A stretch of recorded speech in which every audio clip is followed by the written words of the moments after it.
বাড়ি ভাড়ার নামে এক যুবকের চাঞ্চল্যকর কাণ্ড।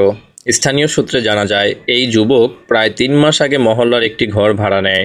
প্রথমে স্বাভাবিক মনে হলেও কিছুদিন পর থেকেই প্রতিবেশীদের চোখে পড়ে নানান অস্বাভাবিক কার্যকলাপ। কোন রুমে ছিলেন? কোন রুমে? এই রুমে।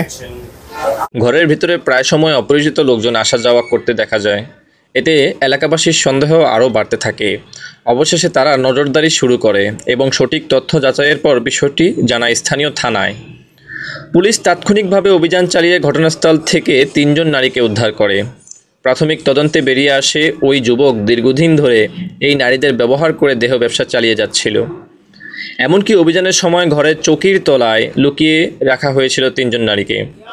এই ঘটনায় এলাকায় ব্যাপক চাঞ্চল্যের সৃষ্টি হয়েছে। স্থানীয়রা জানান, দিনের পর দিন তাদের শান্তিপূর্ণ মহল্লাকে কলঙ্কিত করা হয়েছে। তারা পুলিশের এই পদক্ষেপকে স্বাগতম জানিয়েছেন এবং ভবিষ্যতে যেন এই ধরনের অপরাধমূলক কর্মকাণ্ড আর না ঘটে তার জোর দাবি জানিয়েছেন। পুলিশ জানিয়েছে, গ্রেপ্তারকৃত যুবকের বিরুদ্ধে মানব পাচার ও দেহ ব্যবসার মামলার প্রস্তুতি চলছে।